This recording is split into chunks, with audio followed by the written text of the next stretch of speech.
We Now that we're just about a week away from Pesach, and that we discussed last week the nature of liberty, and we discussed that there are two types of miracles. There's a one-time miracle that transforms the experience, the person, the entity in itself from one constitution to another. And then there is an ongoing miracle. And this miracle is employed when we're not changing the constitution of the person, of the situation internally, but we're giving it a function that is an anomaly unto itself, in its setting. What we came up with last week was that in this world, liberty is not the natural condition. In this world, slavery is a natural condition by definition of being created and being pre-programmed, with a certain perception and a certain disposition, and obviously with all the confirmation bias to confirm that this perception and this disposition is accurate to the situation. From this, we can understand that no matter how much a person wishes that things will be different, but nevertheless, they can't get out of their own pre-programming, whether it being, as Maimonides writes in Mishnah Torah, characteristics and and dispositions that one was born with. How much more so if those characteristics were amplified by trauma and situational trauma and so on and so forth. But as much as a person wants to be themselves and live their lives, often we find ourselves being vacuumed, drawn back into the pre-scheduled programming. And often that leaves us very despondent because after a while, a person will say, I tried this and I tried that and nothing works.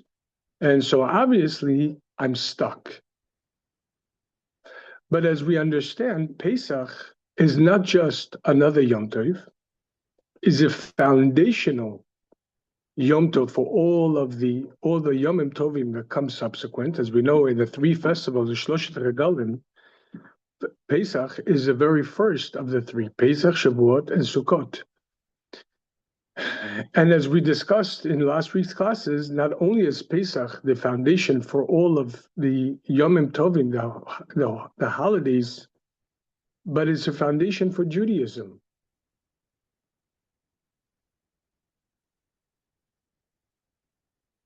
In Parshat Bo, which we read in the Maftir 2 weeks ago, Hashem instructs the Jewish people through Moshe before Rosh Chodesh Nissan that the month of Nissan will be Rosh Chodshei Hashana L'Kol Chodshei Hashana. Rosh Chodesh is going to be the first of the months. HaChodesh Hazeh Lachem, this month will be for you the first and the head of all the months that comes subsequent. On one hand, on the surface level, we're commanded to start a calendar. Because a slave, as our sages explains, has no mastery over their time, has no mastery when and where they're going to be. They're nothing more than a byproduct of their master's whim. The very first place where you see the person is truly liberated is when they get to choose how to utilize their time correctly. And we definitely understand how many times we get into arguments in life and fights in life and so on and so forth, that after the fact, when you analyze the time and the effort and the emotions and so on and so forth that was invested into this time, and then you ask yourself, and what was built from this? How do we innovate here? And often we find ourselves despondent because with all of that effort and all of that energy and so on and so forth, we come back to the very place that we began with, more despondency to it. And that in itself is a form of slavery, that you can't get out of these situational issues that seem to be plaguing your life. For this, the Rebbe explains in one of the talks, HaChodesh Azalechem. The word Chodesh means month, but has the same root, Chadash, the same root word as novelty. Here, Hashem empowered the Jewish people to innovate in the course of the world.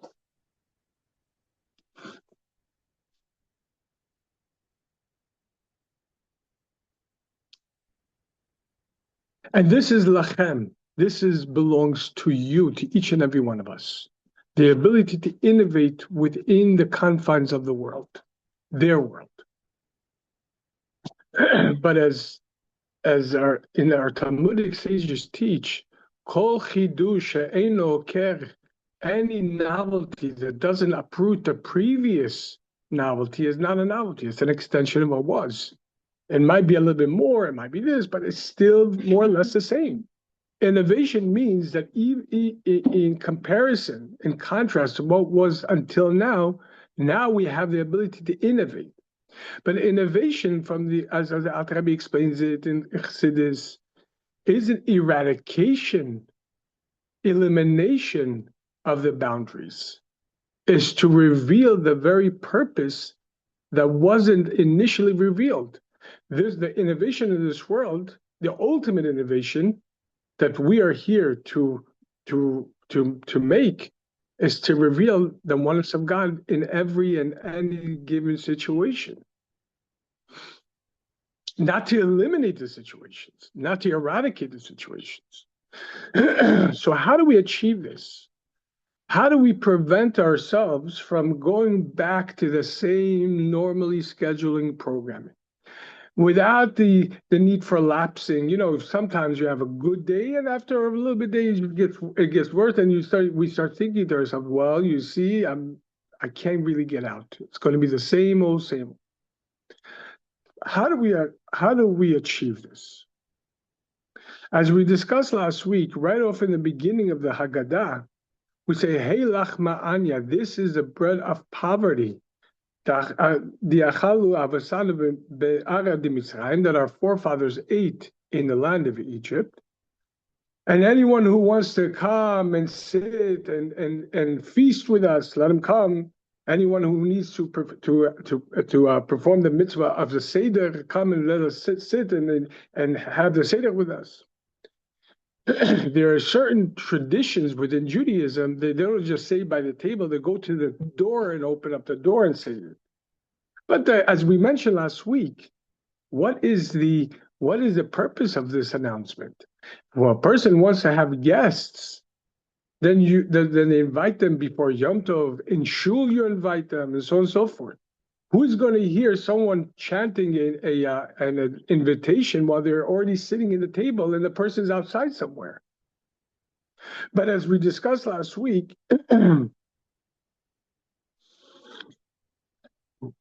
each and every one of us, in saying those words, have to have in mind to invite ourselves to the Seder table. In other words, the Seder table, as much as it's orderly and as much as it's structured and has a very definitive narrative to it, step by step, 15 steps, that's the framework. But as we discussed, the Pesach, Seder in itself, in particularly, and Pesach in general, is the time that each and every one of us are given the ability, the infinite ability to release ourselves from whatever shackles, from whatever slavery, from the house of bondage that we've committed ourselves to throughout the year, throughout our lifetime, through our previous lifetimes. And therefore, the Rambam explains the chayav, based on the verse that we learned last week, I mean, every generation, as Alter Rebbe brings it, every single day a person must perceive themselves as though they're going out of Egypt. Today, the Rambam changes one little word, instead of lirot, to perceive themselves, laharot, to demonstrate. They themselves have to proactively demonstrate how they in fact are liberated. And for this reason, the Seder table and the Seder in itself has to be very intimate to the person. We don't just recount the days bygone in the time of the Second Temple and so on and so forth, but rather in the times of Yaakov and Lavan and so on and so forth. But each and every one of us are encouraged to tell our very own story, literally to share those stories, because the word call, as the Haggadah says, "V'chol hamar b'lesaper b'yitzias Mitzrayim v'chei mishubach." Anyone who increases the narrative to tell the story more and more of the Exodus is praiseworthy. The word lesaper, to tell the story, is also connected to the word sapir, the sapphire stone, which illuminates. The more we tell the story, our personal story, and especially at the time of Pesach, the more we illuminate the points of liberty that was always embedded in it.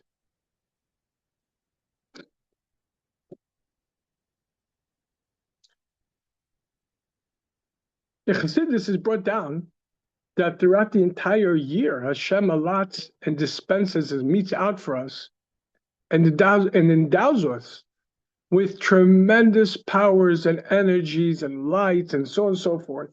In other words, we have Shefach Ruchni, we have spiritual abundance that constantly is drawn down into each and every one of us.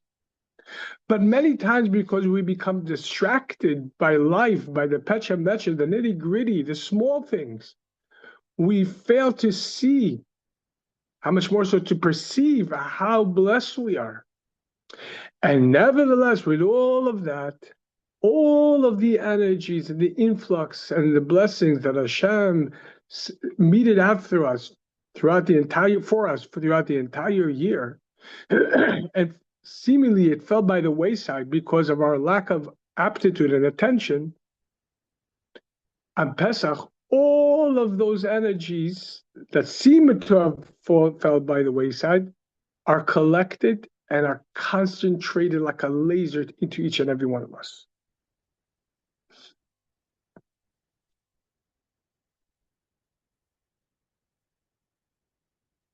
And the hardest part to this, the hardest part of achieving liberty, incidentally, the Havdil in psychology, and we discussed it in a relationship class, the hardest part of coming out of trauma is to recognize that we no longer need the facades, the armors, the defense mechanisms, and the offense mechanisms that were necessary in order to respond to the trauma that we're going through. The hardest part of getting over a trauma is to see ourselves, not just to imagine ourselves, but to truly see ourselves as not being defined by this trauma. That yes, we had to have gone through it for whatever reason, but now we have to move forward. And in Lahavdil, to differentiate, the same applies when it comes to personal liberty. The hardest part of being liberated, as we discussed in last week's classes, is to understand that we're no longer in shackles, and we don't have to react in the very same way that we've reacted thus far. We brought this mashal before, this parable before.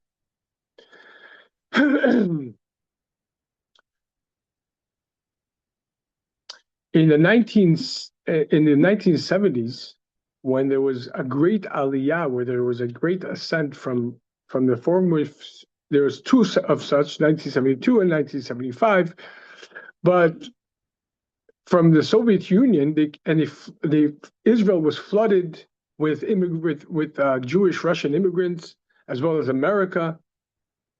And in Kvar Chabad, there was a rabbi who made a Shabbaton for the recently arrived Jewish immigrants from the Soviet Union. And mind you, this Shabbaton was something that they've never experienced in their entire life. Open Judaism and kosher food and singing Jewish songs that they remember from their grandparents and sitting without the fear of being found out and hearing stories and discussing Judaism openly. This was such an advent. This was such a novelty. It was thoroughly enjoyed by everyone. Motzei Shabbat, the rabbi turned to the Jewish immigrants and says, Chevre, what do you think for next week? Would you like to do this again? And most of them says, Rabbi, as nice as it was, as sentimental as it was, and as amazing as this is simply not us. We didn't grow up this way. As a matter of fact, we grew up very oppressed, specifically when it comes to this point. It was ingrained in our minds. Some of us didn't even know we were Jewish until much later on, because our parents were afraid to tell us we're Jewish. At least, God forbid, we say something Jewish or mention it up, and the entire family could be arrested. The kids could be taken from the parents. So we grew up in an oppressed environment where Judaism was forbidden, as much as we enjoyed this Shabbat, and as amazing as it was, this is simply not us. It's nice from time to time to think about it, but it's not reality. The rabbi offered up an amazing parable, a parable that we usually discuss around Rosh Hashanah, around Elul time, but nevertheless it fits here. A week before his wedding, a groom comes to a tailor shop and asks the tailor to sew him a new suit for his wedding. The tailor takes his measurements, measures the hands and the waist and the chest, etc., etc. And then said, come back in 6 days, your suit will be ready. 6 days later, the groom comes to retrieve his suit, brings it back home with a lot of excitement. Then he goes on to try the suit, and it doesn't fit. It doesn't fit around his arms. It doesn't fit around his chest. It doesn't. The pants don't fit around his waist. It seems that this is not a suit. So he comes back very despondent to the tailor and says, Mr. Tailor, with all due respect, this is not my suit. He says, no, I can assure you this is yours. He says, no. What are you saying? Yeah, I'm telling you, I tried it on. It just doesn't fit. And the tailor says, would you mind going to the dressing room and trying it on? And he said, okay. Goes to the dressing room, he puts it on, and exactly like he said, it doesn't fit. So the tailor approaches the groom and says, Mr. Groom, with all due respect, what is it that you're wearing underneath the new suit? He says, oh, that's my old suit. That's the suit I came in with. So the tailor tells the groom, Mr. Groom, how do you expect to get into a new suit when you haven't yet taken off the old one? As a matter of fact, if you haven't taken off your old suit, not only the new suit is not going to fit on you, it's going to make you feel like you're constricted, like you can't move. And what are you going to blame? You're going to blame the new suit. But it's not the new suit. The new suit fits perfectly. But because it fits perfectly, it requires you to remove the old suit. And as we discussed in previous classes, and in Tanya classes, as the Alter Rebbe explains, each neshama is equipped with 3 garments: the garments of thought, the garment of speech, and the garment of action. And many times we want novelty in our lives. Yes, we want the novelty of feeling liberated, at least unoppressed. How much more so? So for some people, they think if the aspiration is, forget about novelty, forget about liberation. I'd like to minimize the oppression. But the reality is, Pesach Hashem gives us the ability to truly get out of our suits, the old suits. We all know the famous analogy that the Rabbi Dr.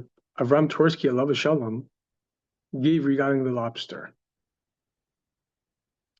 That a lobster has a shell that is fitted with when it's born. But as it grows, that shell doesn't grow along with the lobster. And at a certain point, the lobster must shed the shell. At what point? At the point where what seemed to be comfortable previously is now choking the life out of the lobster. And that pain signals to the lobster's brain that it's time to shed the old shell and find a new shell. If the lobster would want to ignore that pain, escape that pain, that would only address an external signal, the external part of it. The pain is signaled for something much deeper, that it's time for change. Ignoring the symptom, running away from this, I don't want to feel like this anymore. I don't like the way I'm feeling. I'd rather not deal with it. I'd rather not talk about it.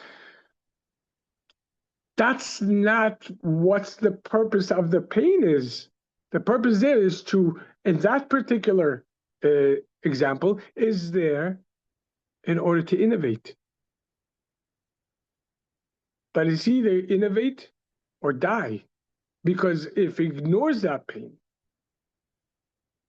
it's going to be ignored that the old is now choking it. And eventually it'll die. And we see this what happened in Mitzrayim. That 80% of the Jewish population decided to remain in Egypt and died in Egypt in the plague of darkness. Because when it comes time to get up and leave the old, it's not necessarily because something was wrong with the old, especially in the light as for what we discussed in the previous classes, that the subjugation in Egypt was part and parcel of our destiny. It might have been painful and even torturous and afflicted and with affliction, but that was part and parcel of our mission. But when Hashem says now it's time to leave, you get up and leave.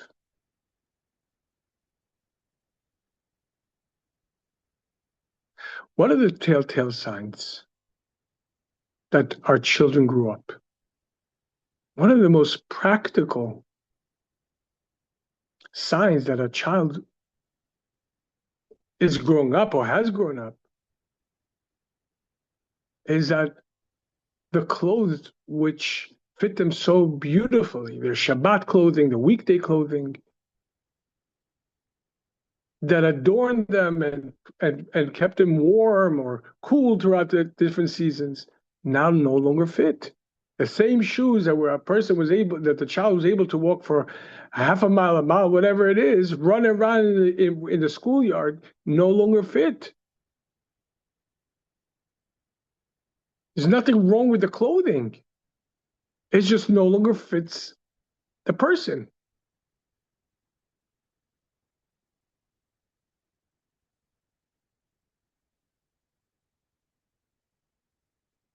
Inevitably, each and every one of us comes to this point where we start recognizing that the old ways is no longer fitting. Not only is no longer fitting, is holding things back. But how do we change those clothing? When we're so used to it. We had a discussion the other day. When spouses get into arguments, even at any given moment, many times these arguments, these fights seem very familiar to the spouses. Not because necessarily they had it with each other, but something feels familiar about them, and therefore we take the familiar route with them. With these fights, with these arguments. Same defense, same offense, same retraction, same obstruction, same old, same old, same old. Why? Because we're familiar with these garments.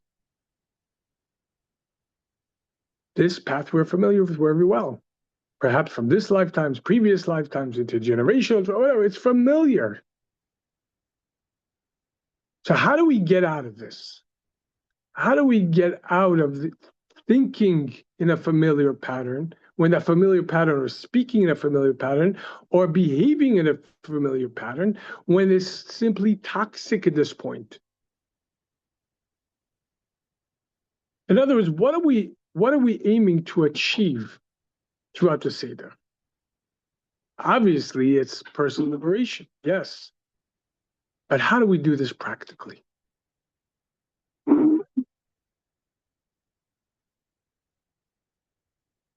Tell you a story. Rabbi Gabi and Rivki Holzberg, Hashem avenge their blood, who were murdered in Mumbai.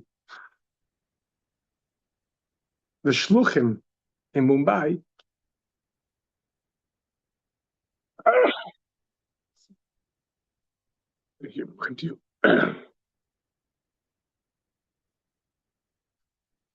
once, during Pesach, Erev Pesach, when all the preparations for the Seder for the Jewish people, the Israelis who live in Mumbai, everything was more or less in place, and Pesach was coming that evening.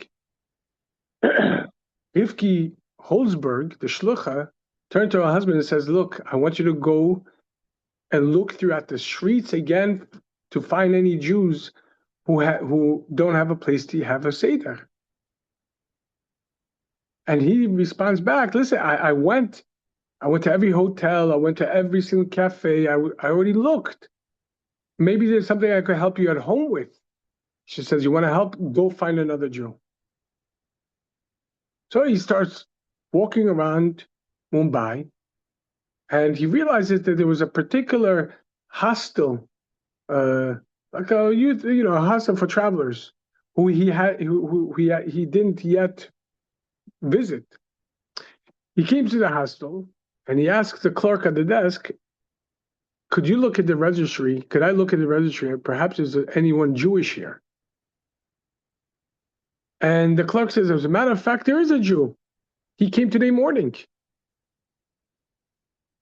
He's in such a room numbers, whatever."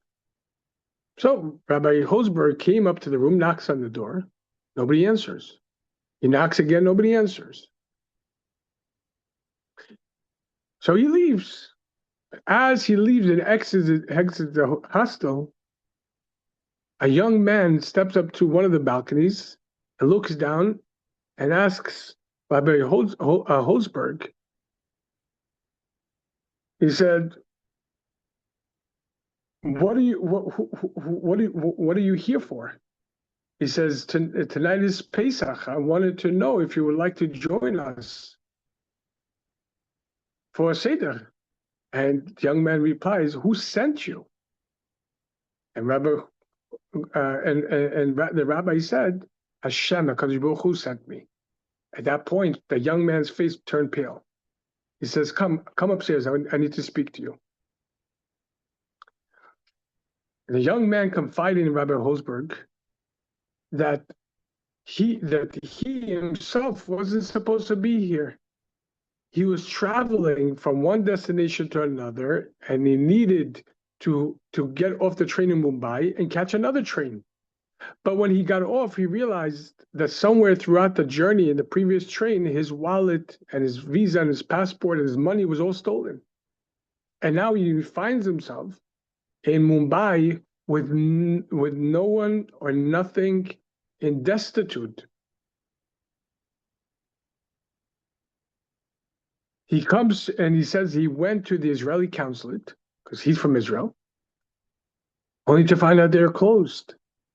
At that point, he was so overwhelmed, he sat down on the floor and started crying. It's just that moment. A Jew from France happened to walk by and see this young man crying.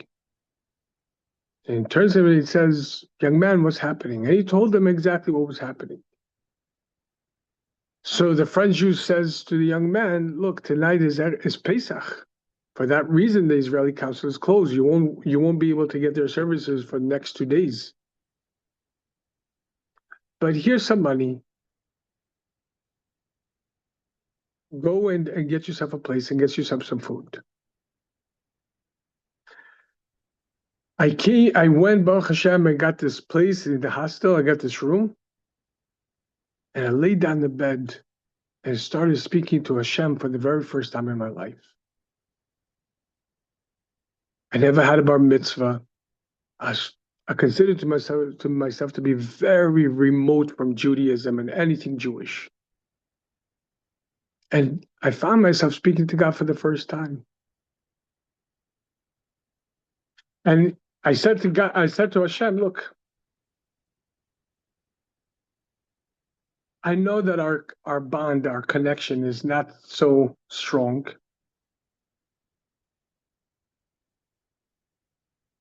But Hashem, nevertheless, tonight is Erev Pesach. Give me a sign that you still care about me, that you love me, that you know that I exist,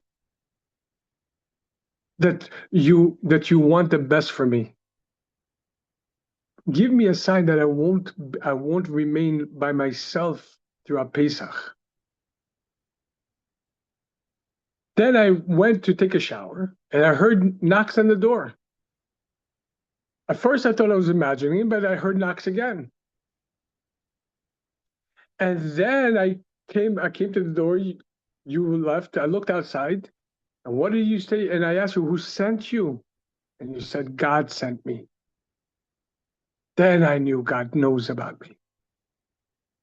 The young man had joined the Seder.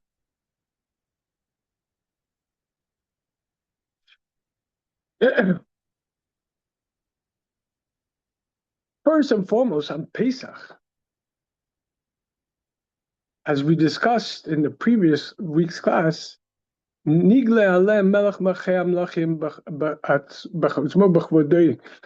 himself reveals himself to each and every one of us in his infinite form, in his true form. And that's to show each and every one of us that no matter what happened till now, nothing takes away from infinity. Hashem wants to show each and every one of us how much he loves us, how much he's invested in us, and how much he personally believes in our ability to remove the shackles of the soul and come into our own and bring Mashiach according to our capacities. But what's the mechanics of this? Yes, we have the steps. We have milamayla lamata, the steps. From above to below, there's 15 steps of the Seder. But what about from below to above? What is it that we could uniquely contribute? And not just a by the way kind of a contribution. This is a make or break of personal liberty. We know, very interesting, one of the highlights, we know that the entire Pesach, the Seder of Pesach, is predicated on a mitzvah. What's the mitzvah? So we know that there are two general mitzvot in regarding the Exodus. One mitzvah, we're commanded on a daily basis, Schirat Yitzias Mitzrayim. You should remember the day you went out of Egypt. And we have this mitzvah where twice daily in the third paragraph of the Shema and the subsequent paragraph. And in other words, every day we're commanded to remember we went out of Egypt, both in the nighttime and in the daytime, when it's dark and when it's illuminescent. From the darkness, we can understand why we want to go out of Egypt. But what about when it's light outside? Because sometimes the trapping of good is good. If good could be better, then goodness itself, if it's not bettered, becomes a trap. Mediocrity. Either way, every day, twice daily, we have the mitzvah of recounting our exodus from Egypt. Contrast to that, the mitzvah of the Seder isn't born out of the commandment to remember going out of Egypt, because incidentally, we do say the Shema in the nighttime, and then by the first night and the second night of Pesach, and in Kiddush we also say it. We are performing this mitzvah of Kiddush as a remembrance of that we went out of Egypt. So, in which mitzvah do we accomplish, or we strive to accomplish in a Seder? Vigadeta levincha, to relate to your children. You should tell your child, your son, about going out of Egypt. Sipur Yetziat Mitzrayim, the story, the narrative, and specifically to your child. The entire Pesach, generally, in particular the Seder, the Zdarim, is founded upon the mitzvah of relaying to your child about the Exodus. Therefore, Pesach is all about the children. And for that reason, there are many, many traditions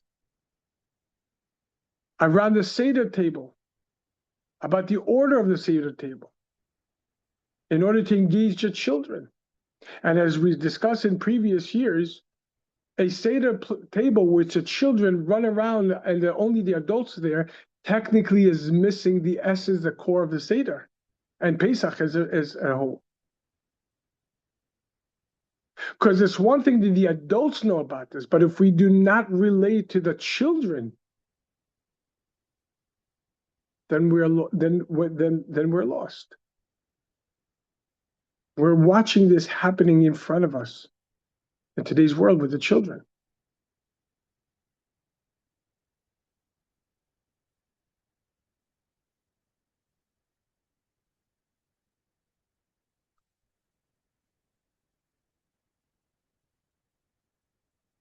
But it's not just to the physical children, as a halacha is.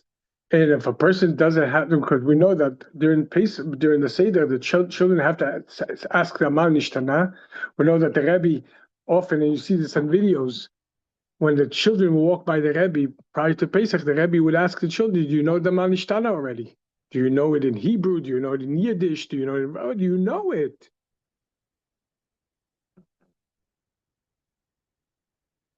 The spirituality of it. Haben Shol Ma.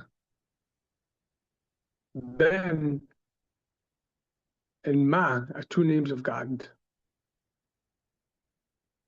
One is from above to below, one is below to above. One is the animal soul, one is the godly soul. Ma is what? It's wisdom, chokhmah, potential, humility.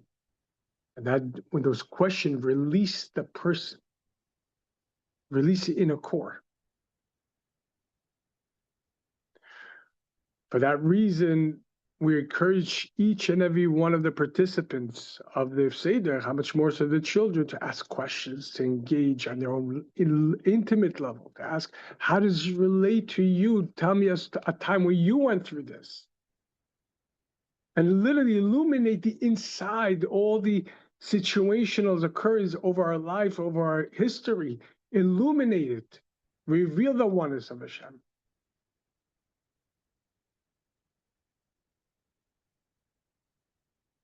As we discussed in one of our previous classes, where Paro vied to keep the children in Egypt. Because if the inner child is trapped, the adult will only expect mediocrity at best from themselves.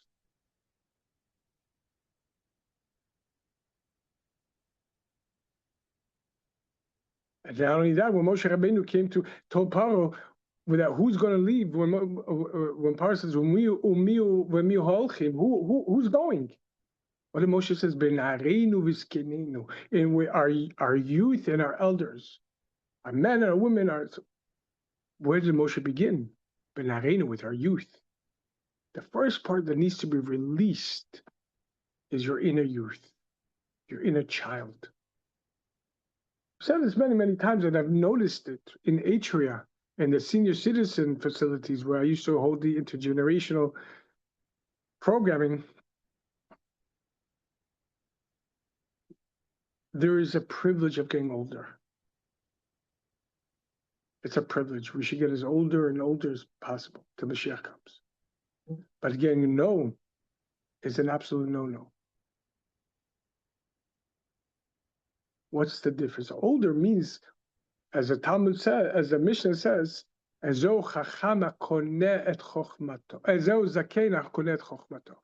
is considered to be an elder. As Rashi brings, when Hashem commanded Moshe Rabbeinu to go assemble the elders of Egypt, of the Jewish people in Egypt, for them to be his entourage, to go to Paro, Rashi says, was Moshe Rabbeinu going around collecting senior citizens? No. It says, what is true? What is older? Someone who acquired wisdom.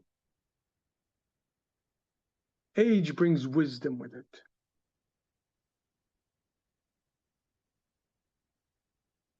But old age, being old brings foolishness with it. What's the difference? The difference is that getting old means the inner child is no longer present. The excitement, the curiosity, the ability to climb and take healthy risks and even fall and get right back up. So the person sits more, communicates less, complains more, and so on and so forth. Let's go back to the Seder in itself. We know that the Seder is very experiential, unlike all the other elaborate meals that we have all the other meals that we have for Yom Tovim, for Shavuot, for example, and Sukkot, where it's just a meal. Maybe it has this particular food, like Shavuot dairies and so, but it's still a meal. This is a whole entire elaborate, structured, step-by-step program focused on redeeming the inner child. Therefore, it's very experiential because children learn from experience for what they see. You know, in the Manishtana questions, for example, there's a Sikha, the Rebbe explains this. In the Manishtana question, there's two different orders to the items. So in the world's tradition, the first question is regarding matzah, chametz or matzah. All other nights we could eat either chametz or matzah. Tonight is only matzah, and the next one is maror, about dipping the maror.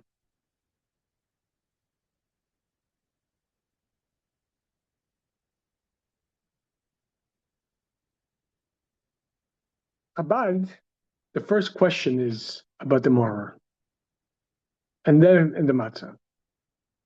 And there's a reason for it. There's a technical reason, but the Rebbe explains this on a psychological level. That being that the entire night is focused on the child, children learn by seeing, by observing. And the first thing that they notice, observe, is the way, the procedural aspect of the meal, which is very different than the procedural aspect of every other meal throughout the year. Of dipping the maror and so on and so forth. Twice we dipped into that. In other words, they see, they experience. For this, as we know, if a person wants to change, it has to be experiential. It's seldomly born out of philosophy. It has to be acted upon. From this lens, now we could start this week's set of classes with a particular point, which is the highlight of the Seder for children, for the most part, is the afikoman. Stealing the afikoman, hiding it, so later on, when there's a biblical mitzvah to eat the afikoman, instead, in lieu of this of the Paschal offering, so we eat what we break in the step of yachatz. In the third step, we break the matzah in half, the middle matzah in half. One side of it, the smaller side, we leave inside the matzah cover in order to be able to fulfill the mitzvah to eat, to make the Seder over poor man's bread. And we know the poor man's bread, like I remember growing up in Israel, when the economy was not good, people couldn't afford whole loaves of bread. We would go to the store and we would get a quarter loaf of bread, a half a loaf of bread. So too, during Pesach, we have the mitzvah of conducting the Seder over poor man's bread, and that's why we break the middle matzah, Levi, and the bigger part, we further, according to Chabad custom, we break it into 5 parts. We put it away for the afikoman, the last food that we eat in the Seder, and sometimes, unfortunately, people forget about it. But if a person forgot about it and then benched, and we realized afterwards they would have to wash again and eat the afikoman.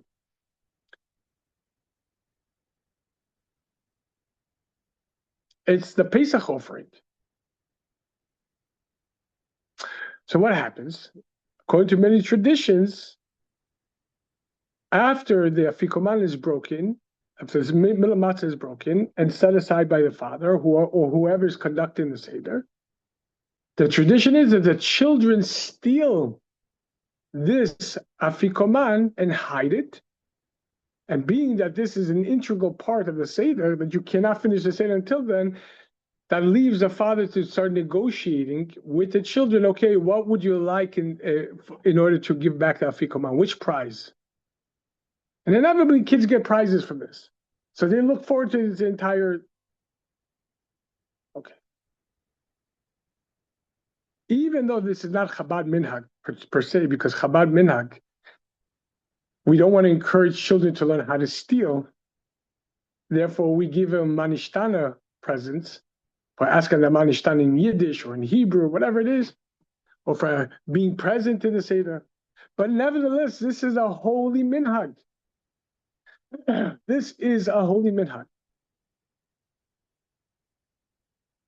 Comes a question.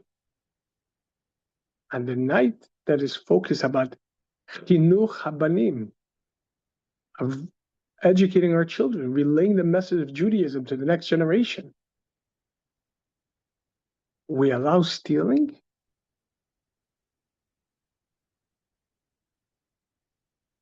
We encourage it as part of the process of redemption?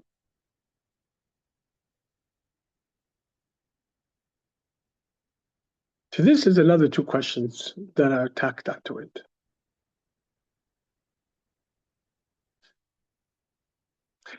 The advent of Judaism really began with Yaakov stealing the blessing from Yitzchak. Gnevas das. There's a prohibition to steal someone's awareness by telling them the mistruth, making them believe something that's not truth. Yitzchak intended to bless Esav, especially from Chassidus. The perspective was, Yitzchak's perspective was to draw Gevuras into the word blessing means to draw.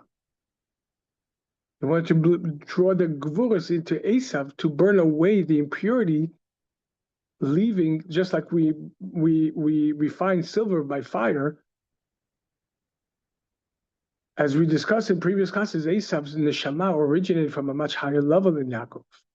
And the only thing is, the higher something is, the lower it could fall. So Yitzchak had a intention of blessing Esav, revealing his inner essence. Rivka, on the other hand, saw differently. Rivka saw that no matter what's going to happen, Esav's not qualified for this. And she advised Yaakov to don on Esav's special cloak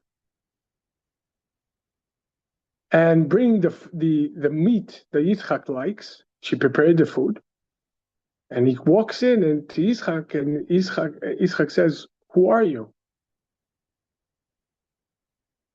And Yitzchak himself says, "I call Yaakov." The voice sounds like Yaakov, but yeah, they Esav, but their hands feel like Esav.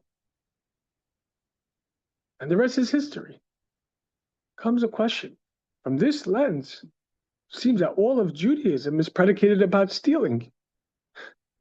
If Yaakov not lied to Yitzchak, Esav would have been the forefather.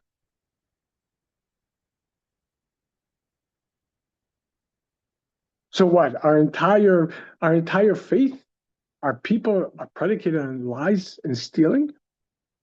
And nevertheless, the Torah says yes. How are we to understand this?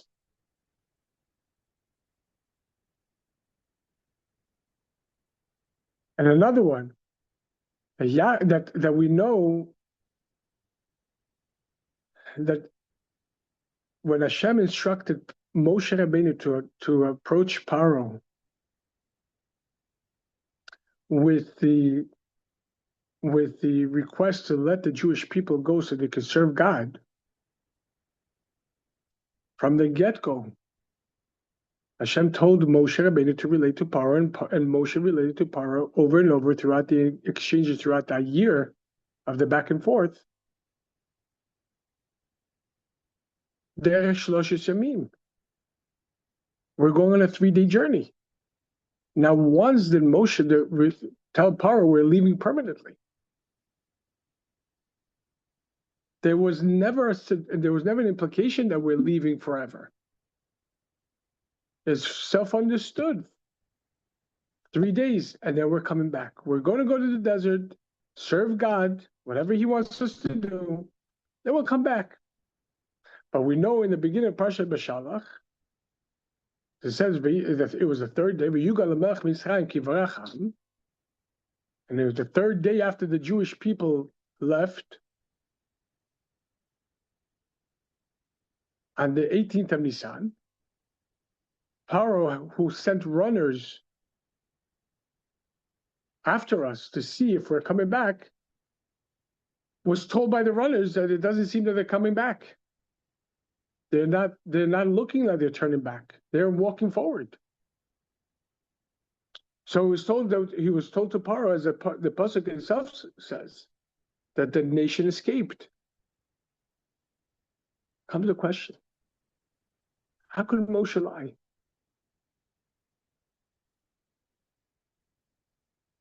Moshe Emet, Torah Emet. Moshe is the epitome of truth. How did Moshe lie to Paro?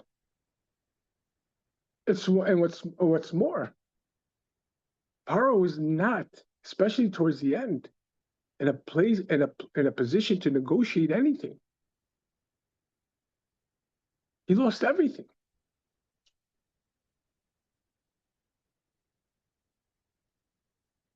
Had Moshe openly said, "We're leaving," and what are you going to do about it?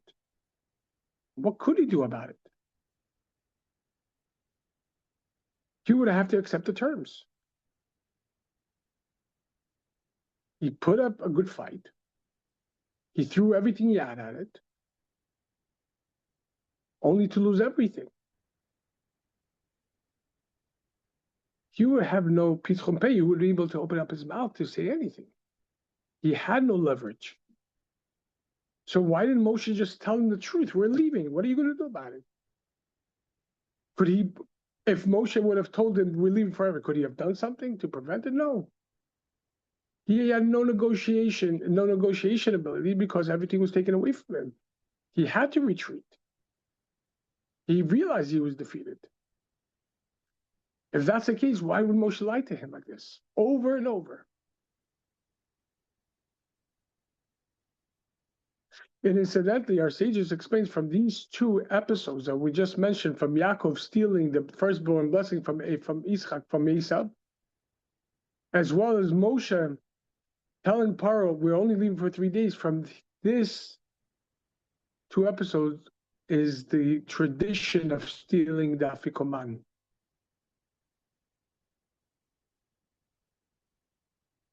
And once again, the question is, how is it possible? The number one, Judaism is predicated on stealing. Number two, our liberty from Egypt was predicated on stealing. And on the day that we commemorate our Exodus, on the day that we are commanded to relate to our children,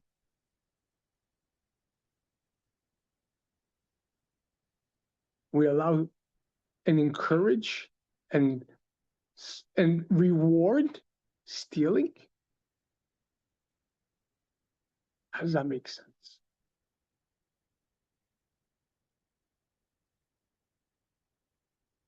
But as we're going to discuss in tomorrow's class,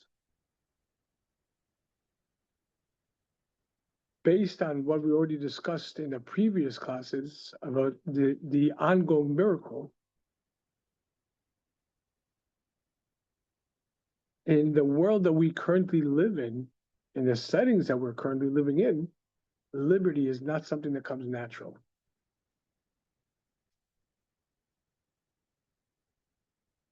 It is not a permanent condition until Mashiach comes. It is there, but one has to be able to know how to steal it.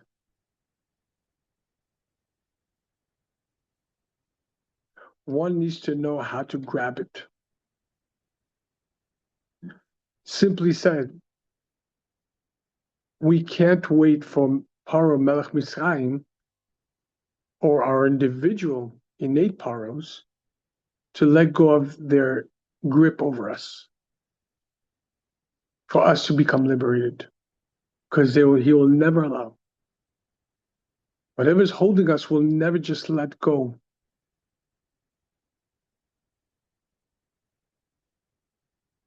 We can't wait until everything works out on its own. And especially now when it comes to our inner liberty to reveal who we really are, so we could live our lives. One cannot wait. That can't. One should not wait for their limitation from the inner paro to let go and everything's going to become just fine by itself. One has to know how to steal that. Conventional, unconventional, you need to be able to grab on to your freedom, no matter how difficult it may seem right now. Because your slavery will not just let go of you. It's feeding off of you. Why should it let go? What did it gain if it lets go of you? From its perspective, it's going to lose everything. So the more you press that, I want to leave, the more it's going to hold on stronger.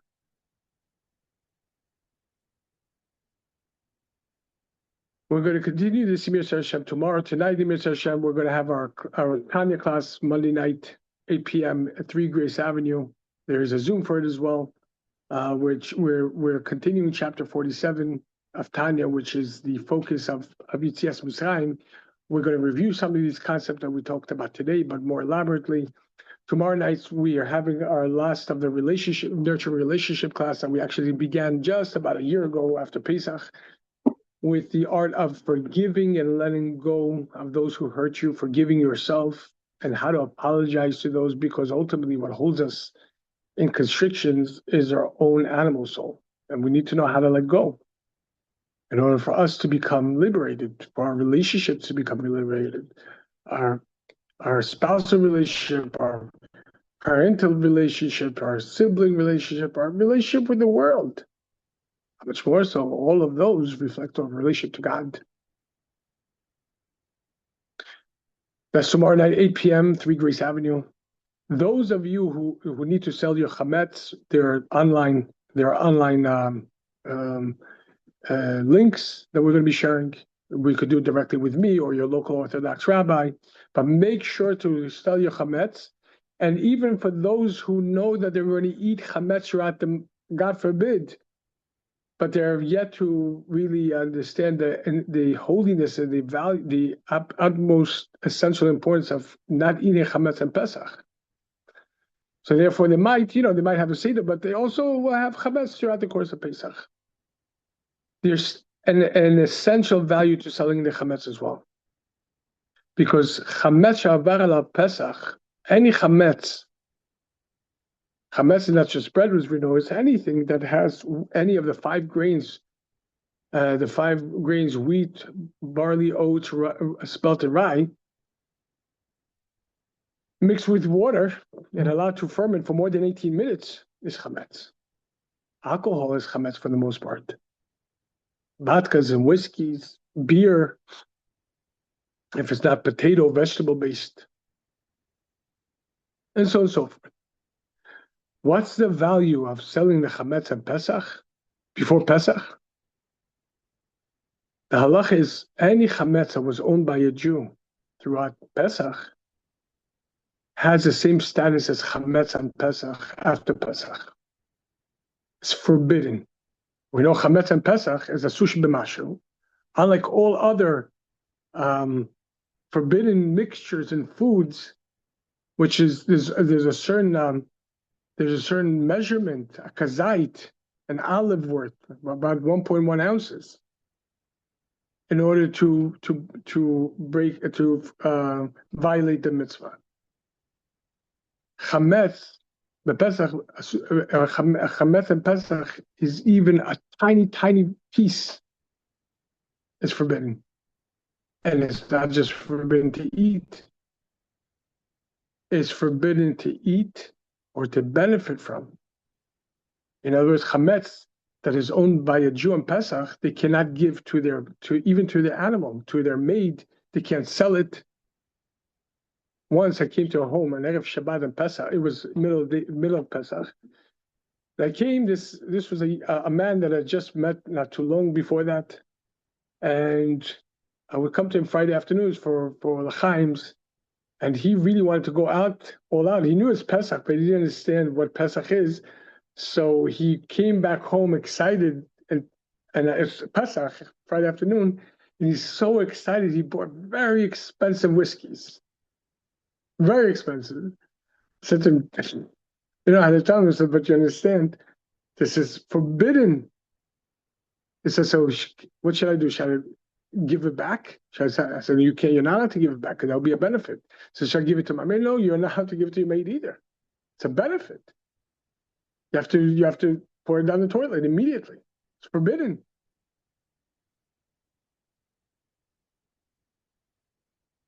We're not allowed to eat. We're not allowed to benefit from it in any form.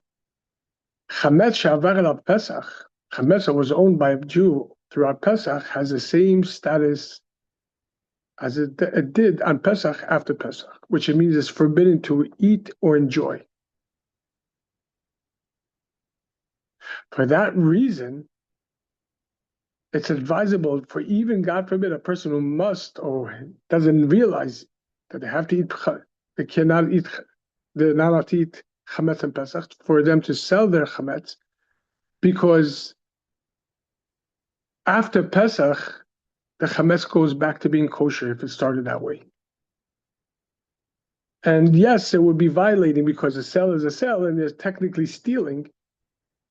But in Averot, this is a much worse Averah, a much more sin to have chametz that was owned by a Jew on Pesach.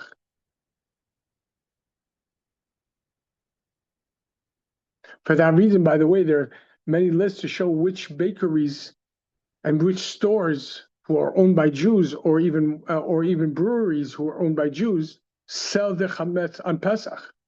Because if not, we're forbidden to purchase anything from there. Either way, so please sell your chametz either online or through your local Orthodox rabbi. If you need more matzah, let me know. I'm going to go pick it up on Sunday, Mir Hashem. And if you need a place to have your Pesach Sdarim, either the first or the second night or both nights, let us know. Baruch Hashem, we have a place for you. And each and every one of us should be blessed with a kosher and happy Pesach. As the Rebbe explains, when is it going to be happy? When it's 100% kosher. A kosher and happy Pesach. Yitzias Mitzrayim v'Gvulim. We should be able to merit to go out of all the boundaries and constrictions and reveal our inner Moshe Rabbeinu. And as it says, the Jewish people went out with an uplifted hand. We'll continue tomorrow in the session. Thank you so much, Rabbi. Bye. Thank you. Thank you, Rabbi.